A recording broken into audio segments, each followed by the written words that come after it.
Et c'est ce qu'on disait la dernière fois. Est-ce que vous vous en souvenez de ça? Qu'on disait, quand tout était vert, tout était beau, on parlait, pour ceux qui étaient là, de l'inconfort dans l'investissement. Que quand vous sentez que vraiment quelque chose est inconfortable, c'est que vous tendez vers la bonne décision. Qu'est-ce qui est confortable actuellement? C'est de vendre. C'est de vendre parce que vous vous dites, bon, bah ça y est, j'ai fait mes pertes, on rentre en bear market, allez, vas-y, j'éponge. Et voilà. Qu'est-ce qui est inconfortable? C'est de racheter. Parce que si là, vous rachetez, peut-être qu'on va redescendre à 63, 62, peut-être 60. Et là, vous allez vous dire, ouah, j'ai racheté à ce moment-là, mon portefeuille, il saigne. Et il y a vraiment cette notion d'inconfort. Toutes vos décisions doivent être prises dans l'inconfort. Et là, on est dans l'inconfort. Et je vous le disais la dernière fois, que la dernière fois, on était dans une correction, on avait fait 74, je crois, 73, et on était descendu à 68. Et tout le monde disait, ouais, je rachète. Et je vous disais, oui, c'est très bien de racheter les corrections, ok, mais c'est pas inconfortable. C'est confortable de racheter un petit moins 5%. Et c'est quand c'est vraiment inconfortable que là, vous faites des moves qui sont vraiment très intéressants. Crois-tu qu'à l'avenir, au fil des bull runs successifs, les coefficients multiplicateurs diminueront? Totalement, bien sûr.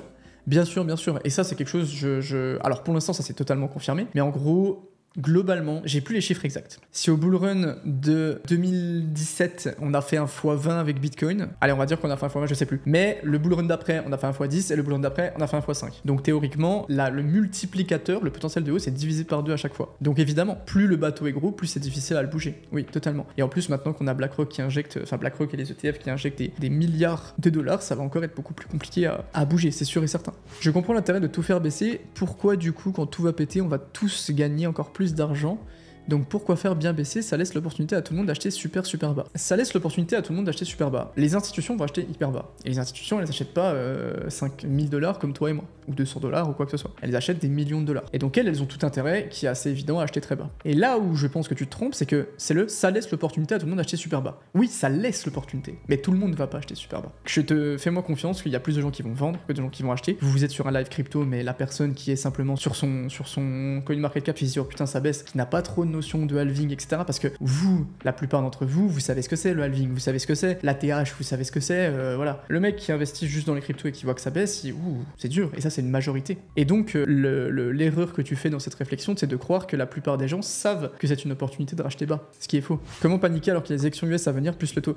En fait, justement, c'est hyper intéressant que tu dises ça. Je prépare une vidéo justement pour dimanche, et en fait, ma vidéo, le titre très putaclic, c'est pourquoi nous sommes dans l'une des meilleures périodes de l'histoire des crypto-monnaies. Et justement, on parle des élections, on parle de plein d'éléments. Et parce qu'en fait, si on dézoome d'un point de vue macro, on est dans l'un des meilleurs moments pour les crypto-monnaies. Si on enlève le prix, on a le TF Bitcoin qui coule à flot, on a le TF Ether qui a été accepté, on va en parler, on a tous les indicateurs qui sont ouverts, Binance qui accepte à nouveau Visa, Mastercard, etc. Tout est purement haussier et bullish. Et donc, techniquement, sur un moyen terme, sur 6 mois, 1 an, je pense qu'on est actuellement dans l'une des meilleures périodes pour les crypto-monnaies. Les crypto-monnaies deviennent un enjeu qui est politique maintenant. Avant, vous savez, il y a eu les élections présidentielles. Aux dernières élections, il fallait être anti-Bitcoin pour avoir des électeurs. Maintenant, il faut être pro-Bitcoin. Et je sais plus qui avait dit ça, je crois que c'était Mark Cuban. En gros, Trump est pro-Bitcoin, Biden est anti-Bitcoin. Donc les républicains sont pro-Bitcoin, les démocrates sont anti-Bitcoin. Et Mark Cuban, qui est un gros investisseur, je sais pas si vous connaissez, américain, qui a dit que peut-être, simplement, le fait que Trump soit pro-Bitcoin va lui apporter des électeurs qui vont faire pencher la balance. Donc Bitcoin devient un enjeu très politique maintenant. C'est ça qui est hyper impressionnant. Tout est en train de changer. Est-ce que vous avez vu passer ça? Ça, en gros, c'est la saga du mois de mai, vraiment. En gros, c'est tout le débat qu'il y a eu autour de l'acceptation ou non de l'ETF Ethereum. Vous savez qu'il y a eu cette rumeur-là, il a été accepté il y a quelques temps, on va y revenir. Et le mois de mai, ça a été... vraiment, c'était le Seigneur des Anneaux, c'était Game of Thrones, c'était tout ce que vous voulez. Début du mois de mai, on a Grayscale qui retire sa demande d'ETF. Grayscale qui avait fait une demande qui dit non, finalement, on retire. Tout le monde dit non, à part Trump qui dit ouais, je suis pro-crypto, venez, on va miner tous les bitcoins aux États-Unis. Donc, Bitcoin commence à devenir un peu un outil politique. Ark Invest enlève aussi le stacking de sa demande d'application d'ETF Ether. Donc en gros, ils ont fait une demande pour un ETF Ether, sauf que le stacking posait problème. Ils ont dit ok, pas de souci, on enlève le stacking. Biden qui arrive et qui dit bon, les cryptos, la loi pro-crypto, ça dégage, mais mon veto. Donc là, on est en mode ok, bon, l'ETF Ether, pas accepté. Et là, out of nowhere, de nulle part, on a des gens qui commencent à dire ouais, ça devrait être accepté. Ensuite, on a 3 républicains, 2 démocrates, donc qui sont, je vous rappelle, 2 partis pour les élections présidentielles concurrents, c'est Biden versus Trump, qui font une lettre ensemble pour dire à Gary Gensler, mec, dépêche-toi d'approuver les ETF. C'est genre, je sais plus comment ça s'appelle quand 2 partis s'associent, j'ai plus le nom, quand 2 partis politiques s'associent, mais c'est très rare. Et on a eu cette approbation. Gary Gensler qui arrive et qui dit non les gars, par contre, l'ETF Ether c'est mort, il fait une lettre en forte opposition à l'ETF Ether, et finalement l'ETF qui finit par être accepté. Et le 30 mai, en gros, ils sont arrivés, ils ont dit bon, l'ETF, on accepte. Par contre, personne n'était prêt parce que l'acceptation est sortie d'absolument nulle part. Donc il a fallu que BlackRock et compagnie fassent leur document, je sais plus comment il s'appelle le document, en gros le document de présentation de l'ETF, qui est un énorme document pour expliquer ça, ils avaient qu'une semaine pour le faire. BlackRock l'a rendu, et là en gros on a Gary Gensler qui traîne, qui dit oui on verra peut-être cet été. Et là on assiste quand même à quelque chose qui est très intéressant, c'est que Gary Gensler, qui est le président de la SEC c'est la commission de sécurité des marchés financiers aux États-Unis, donc en gros le mec vraiment régule tout ça, qui est très anti-crypto pour ceux qui savent pas. D'habitude il arrivait et disait bon les cryptos je suis pas fan, tout le monde disait bon oui c'est vrai,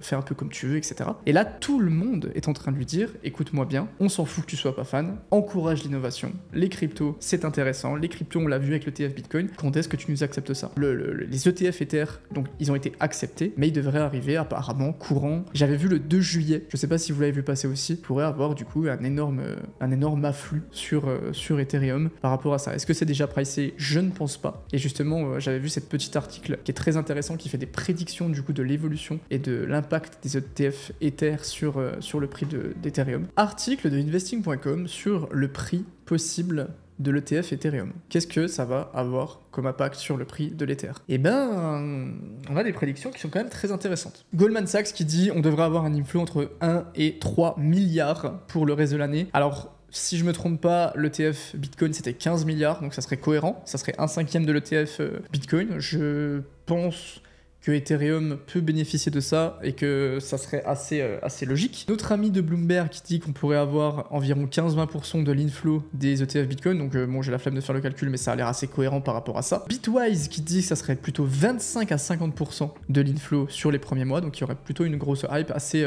un peu plus bullish. Notre ami Grayscale qui dit qu'on devrait arriver entre 25 et 30%. Donc globalement tout le monde est assez d'accord sur cette théorie, on serait entre 25, entre globalement 15 et 25-30% si on fait un peu la moyenne. Ce qui ferait, je pense, une moyenne entre 25-30%, 25, un quart de... Ouais, entre 1 et 3 milliards, plutôt autour des 3 milliards justement d'impact. Et donc ils ont fait des théories aussi sur le prix que ça pourrait avoir pour l'Ether ensuite, avec 3 scénarios. Alors encore une fois, ne prenez pas ces scénarios pour argent comptant, c'est un article de investing.com qu'ils ont fait à partir de ces données, c'est beaucoup plus compliqué que ça en général, mais pour la fin de l'année 2024, il prévoit un Ether dans le pire scénario qui pourrait aller à 4428$, dans un scénario classique à 5294$ et dans un scénario haussier bullish à 6730$. Donc ça se base sur market sentiment, régulation, stacking, etc. Et c'est assez intéressant parce que il y a quand même une grosse différence entre Bitcoin et Ether sur ça, c'est les tokenomics. C'est-à-dire que Ethereum, s'il y a de la volatilité, s'il y a du mouvement et s'il y a de l'achat d'Ethereum, alors l'ETF Ether c'est quand même un peu cloisonné, mais globalement, s'il y a de l'achat sur Ethereum, on a un mécanisme de burn, de brûlage de jetons. Donc ça peut avoir un impact un peu plus massif que Bitcoin sur le prix. Donc je pense sincèrement que ce sont des scénarios qui sont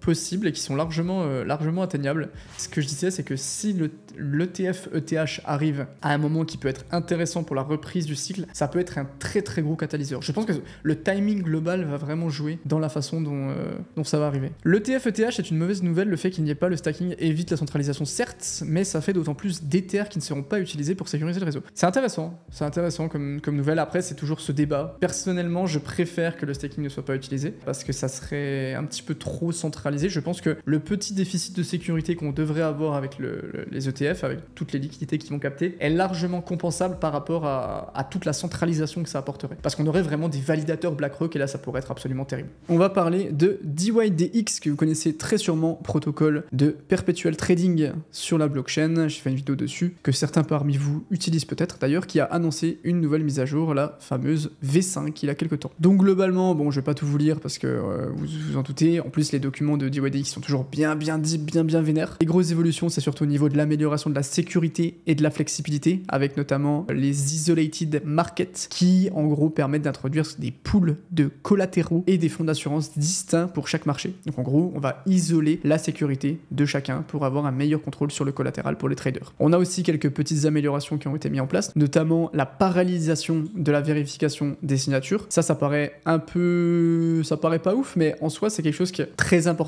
Parce que si on arrive à signer des transactions de manière parallèle, donc de les traiter comme ça, pas à la chaîne justement, parallèles, comme des autoroutes par exemple, comme des péages, ça va nous permettre d'accélérer énormément le traitement des transactions parce que chaque signature va être gérée du coup manuellement et en même temps. Et c'est ça qui est très intéressant. Ils ont mis aussi en place un autre truc très intéressant, c'est le plafond de l'open interest qui va vous permettre de gérer proprement le risque et d'autres éléments que vous pouvez aller voir qui sont très cool. Le full node streaming ou les order rate limit que vous voyez ici. Donc allez faire un petit tour si vous utilisez DYDX, si ça vous intéresse. Je vous mets un petit lien, ce sont des gens avec qui on travaille régulièrement, j'avais fait une vidéo dessus. C'est les copains, allez faire un tour si vous voulez, je vous mets un petit live en description. Vous pouvez foncer. Tac.